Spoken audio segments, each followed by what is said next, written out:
আসসালামু আলাইকুম দর্শক শ্রোতা, আশা করি সবাই ভালো আছেন। এখন তো জ্বরের সিজন চলছে, অনেক বাসা বাড়িতে ফ্যামিলি সহ জ্বর হচ্ছে, ফ্যামিলির 4-5 সদস্য মিলে জ্বর হচ্ছে। জ্বরে কিন্তু সাধারণত শরীর দুর্বল হয়।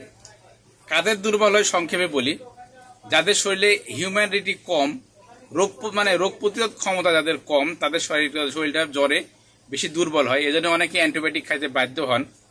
তবে যতদূর সম্ভব অ্যান্টিবায়োটিক না খেয়ে যদি জ্বরটা ভালো হয়, শরীরটা দুর্বল হয়, সেক্ষেত্রে আনারস, যারা যেরকম শুট করে, লেবুর রস, টক জাতীয় খাবার, আমড়া, কাঁচামরিচ, বিভিন্ন রকম পদ্ধতিতে খাওয়া যায়, এগুলো খাবেন। খেলে আমাদের রোগ প্রতিরোধ ক্ষমতা বাড়বে। জ্বরের যে ক্লান্তটা, শারীরিক দুর্বলতা, এটা আস্তে আস্তে কেটে যাবে।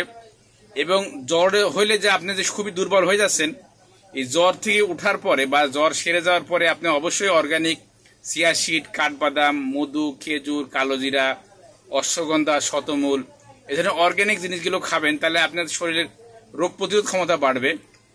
বিটরুট, এখন বিভিন্ন রকম দেশি ফল পাওয়া যায়, দেশি ফলগুলো খাবেন। বিদেশি ফলের তো সেই দাম, এখন বিদেশি ফলের সেই দাম। বিদেশি ফল খাওয়া অনেকটা বাদ দিয়ে দিয়েছি, দেশি ফলটাই আলহামদুলিল্লাহ কম বেশি করে খাই।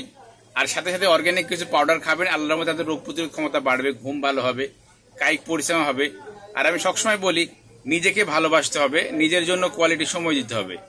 পৃথিবীর সবচেয়ে দামি সম্পদ হলো আপনার শরীর, তাই নিজের প্রতি কেয়ারফুল হন।